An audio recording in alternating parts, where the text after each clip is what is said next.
नमस्कार, टीवी 100 में आपका स्वागत है और मैं वीरेंद्र गुप्ता। जैसा कि आप जानते हैं कि इस वक्त समस्त जनपद में, खासतौर पर जनपद मिर्जापुर के प्रत्येक मतदाताओं की जुबान पर एक ही बात की चर्चा है कि इस बार नगर पालिका अध्यक्ष कौन बनेगा। तमाम मतदाताओं के बीच समस्या इस बात की भी है कि यदि इस बार कांटे की टक्कर होती है तो फर्स्ट, सेकेंड, थर्ड में कौन रहेगा। चर्चा का बाजार बिल्कुल गर्म है।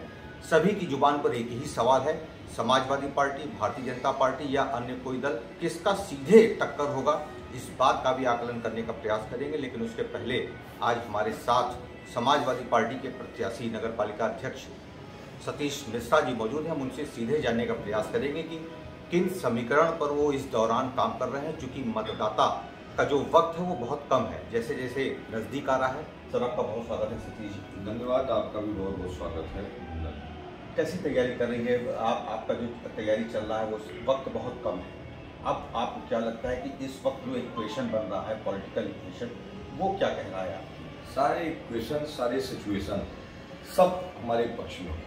आप मिर्जापुर की, मैं चुनाव नहीं लड़ रहा हूँ, मिर्जापुर का हर नौजवान चुनाव लड़ रहा है, हर युवा चुनाव लड़ रहा है।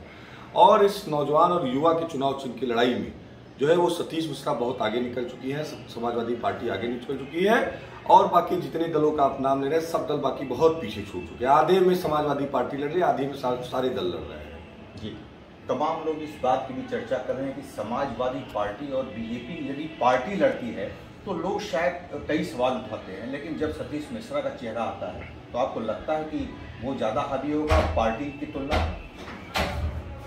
जी देखिए, ऐसा कुछ नहीं है। समाजवादी पार्टी पूरी एकजुटता के साथ, पूरे दल बल के साथ मेरा समर्थन कर रही है और सभी लोग एक साथ चुनाव लड़ रहे हैं। सतीश जी, लोग इस बात की चर्चा कर रहे हैं कि नगर पालिका अध्यक्ष मिर्जापुर का जो चुनाव होना है वो किसी भी राजनीतिक या प्रदेश स्तर या केंद्रीय मुद्दा हावी रहेगा या स्थानीय मुद्दा पर ही आप चुनाव लड़ोगे? देखिए, स्थानीय मुद्दों का चुनाव है, ये लोगों के घर घर का चुनाव है, ये लोगों के घर के सफाई, सुरक्षा और स्वास्थ्य का चुनाव है। हर घर में जो सफाई की व्यवस्था है वो होनी चाहिए नगर पालिका प्रशासन में। लेकिन इस 5 साल के कार्यकाल ने हर तरीके से लोगों को परेशान किया, लोगों को लूटा है। आपने देखा कि कूड़े के नाम पर लोगों की वसूली की। जो नगर पालिका का काम है उस काम के लिए भी अगर नगर पालिका पैसा ले रही है तो कहीं न कहीं ये भ्रष्टाचार का प्रत्यक्ष अप्रत्यक्ष उदाहरण है। और भी तमाम उदाहरण है। आप देखिए कि एक पुल पे लाइट लगी थी, जो आप पुल पे जाएंगे तो वहां लाइटें लगी थी। हम लोगों ने पता किया तो पता चला कि 65 लाख रुपए की लाइटें लगी थी। भ्रष्टाचार का पराकाष्ठा को आप समझिए और जनता को ये समझाइए। 65 लाख रुपए में वो लाइटें लगी थी, 6 महीने वो लाइट नहीं चली, आज आधे से ज्यादा लाइटें बिगड़ चुकी हैं। उसके बाद आप वैसा ही लाइट, अगर आप विंध्याचल जब जाएंगे तो दूधनाथ चुंगी किराए पे 2-3 ढाबे खुले हैं, आप उन ढाबों पर देखेंगे तो वैसा ही लाइट खड़ी हुई है। और मैंने ढाबे वाले से पूछा कि लाइटें कितने में लगी है, तो उन्होंने बताया कि लाइट 40 से 45 हजार रुपए में पूरी लाइट लग गई है। और वो जो 40-45 हजार वाली लाइटें हैं वो पिछले 2 साल से चल रही हैं, और जो 65 लाख रुपए वाली लाइट थी वो 6 महीने में बर्बाद हो गई, खत्म हो गई। तो कोई गुना, 2 गुना, 4 गुने के भ्रष्टाचार नहीं हुआ है, 100 गुने के भ्रष्टाचार हुआ है। 40 हजार की चीज अगर आप 65 लाख रुपए में मिर्जापुर की जनता को दे रहे हैं तो सोचिए कितना कमीशन खोरी है, कितनी। यही नहीं, उसके बाद आप वाटर कूलर में आ जाइए। वाटर कूलर शुरू में इतना लगा, 3-3, साढ़े 3 लाख रुपए का बजट उस पर दिया गया और सारे के सारे वाटर कूलर खराब है, सब गायब हो गए। वो नगर पालिका के वाटर कूलर अब भारतीय जनता पार्टी के नेताओं में घर में पाए जा रहे हैं। स्ट्रीट लाइट लगी, स्ट्रीट लाइट का बजट पता चला कि 1.5 लाख रुपए में की स्ट्रीट लाइट लग गई है। वही स्ट्रीट लाइट एमएलसी कोटे से, समाजवादी पार्टी के एमएलसी आशुतोष सिन्हा जी, उनके कोटे से सेम स्ट्रीट लाइट लग गई, जो पता करने पता चल रहा है कि 17,000 रुपए की स्ट्रीट लाइट है और 2,000 रुपए इंस्टॉलेशन चार्ज है। 19,000 रुपए की स्ट्रीट लाइट मिर्जापुर नगर पालिका प्रशासन ने 1.5 लाख रुपए में मिर्जापुर की जनता को दिया है। तो ये पैसा जो है ये किसी के, अगर कहूं कि बाप की बकौती नहीं है, ये हमारे आपके टैक्स का पैसा था, हम लोगों ने इसको दिया था। हम लोग बिस्किट भी खाते हैं तो उस पर भी टैक्स देते हैं, लेकिन नगर पालिका प्रशासन ने जिस तरीके से मिर्जापुर की जनता को लूटा है, खसोटा है, ये अन्याय है, अत्याचार है। और इसके विरुद्ध मिर्जापुर के आम जनमानस नगर पालिका में के चुनाव में, आने वाले भी चुनाव में अब हर जगह बदलाव होगा, भारतीय जनता पार्टी के खिलाफ है। ठीक है, आपका जो आरोप है निसंदेह बहुत बड़ा आरोप है, लेकिन फिर सवाल वही होता है कि जब बीजेपी से चर्चा होती है तो उनका जो मुद्दा है वो राष्ट्रव्यापी और प्रदेशव्यापी मुद्दा को लेके आज वो चुनाव मैदान में है। आप स्थानीय मुद्दा को पकड़ते हैं, क्या आपको लगता नहीं कि राष्ट्रव्यापी या प्रदेशव्यापी मुद्दा भी होना चाहिए? ये देखिए, उनका न राष्ट्रव्यापी मुद्दा है न प्रदेशव्यापी मुद्दा सकता है। उनके मुद्दे कुछ कॉमन होते हैं। उनके मुद्दे हैं हिंदू मुसलमान, अगड़ा पिछड़ा, पिछड़ा दलित, दलित अगड़ा, इन्हीं मुद्दों पर चुनाव हो रहा है उनके हिसाब से, और वो मुद्दों पर गंभीरता से काम करना शुरू कर दिए। अब वो ब्राह्मण क्या जा रहे हैं, वो हिंदुत्व की दुहाई दे रहे हैं कि ब्राह्मणों हिंदुत्व के पुरोधा होते हैं और ब्राह्मण जो है वो हिंदुत्व के साथ है, बीजेपी के साथ है। मैं पूछना चाहता हूं कि जब बामी हत्याकांड हुआ, 3-3 छोटे छोटे अबोध बालकों की आंखें नोच ली गई, तो ये हिंदुत्व कहां था? मैं पूछना चाहता हूं जब महिंद्रा एजेंसी में वहां के मैनेजर, ब्राह्मण मैनेजर को ब्राह्मणों को लेकर इतनी गंदी गंदी गालियां दी गई और एक बाहरी माफिया द्वारा दी गई, तब ये हिंदुत्व के पुरोधा कहां थे? मैं पूछना चाहता हूं जब लालगंज कांड हुआ और उसमें ब्राह्मणों के साथ इतना बड़ा अन्याय अत्याचार हुआ, तब ये हिंदुत्व के पुरोधा कहां थे? ये जातिवादी लोग हैं, ये धर्मवादी लोग हैं, ये धर्म की राजनीति करते हैं, जात की राजनीति करते हैं, ये विकास की राजनीति करना ही नहीं जानते हैं। ये विकास के नाम पे, जैसे आप बंदर को कोई अच्छी चीज दे देंगे तो उसे खाने की बजाय उसे नोच डालेगा, खसोट डालेगा, लेकिन उसे खा नहीं पाएगा। वैसे ही विकास करने के लिए जब जब भारतीय जनता पार्टी को सरकार में बैठने का मौका मिला, इन्हें विकास के नाम पे विनाश किया है। आज मिर्जापुर के चारों तरफ विनाश का, ये नगर पालिका को इन्होंने नरक पालिका बना दिया है और पूरी तरीके से नरक पालिका हो चुकी है। सतीश जी, तमाम आपके जो फैंस हैं वो इस बात की चर्चा भी करते हैं कि जो आपका पद है, जो कद है, जो सोच है, जो विचारधारा है, वो नगर पालिका अध्यक्ष से कहीं बड़ा है। आपको ये भी लगता है?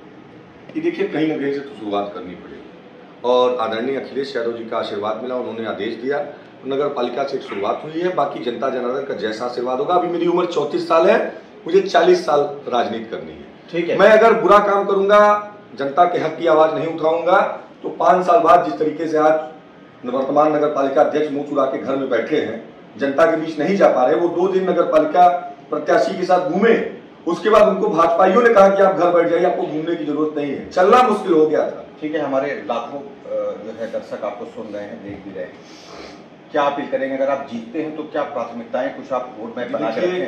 ये देखिए, पूरा रोड मैप तैयार है। मैं विदेशों में गया हूँ, लगभग अपने देश का तो सारा प्रदेश मैं घूम चुका हूँ और मैंने देखा कि अगर जनप्रतिनिधि अच्छा काम करना चाहे तो अपने जिले को सुधार सकता है। यहाँ के जनप्रतिनिधियों ने कभी इस विषय पे काम ही नहीं किया। उनको मौका मिला, उन्होंने सिर्फ अपना विकास किया, अपने घर परिवार का विकास किया, कुछ रिश्तेदारों नातेदारों का विकास किया। यहाँ के अभी तक के जनप्रतिनिधियों ने, जो भारतीय जनता पार्टी से कुछ लोग जुड़े हुए हैं, इन्होंने सिर्फ अपना विकास किया। अगर आप अच्छी सोच रखते हैं तो मिर्जापुर में किसी चीज की कमी नहीं है, संसाधन की, साधन की। हमारे पास विंध्याचल जैसे मंदिर है, जिसको अगर हम और अच्छे से उसको माहौल बनाया जाए तो तमाम लोग आएंगे, व्यापार यहाँ का बढ़ेगा।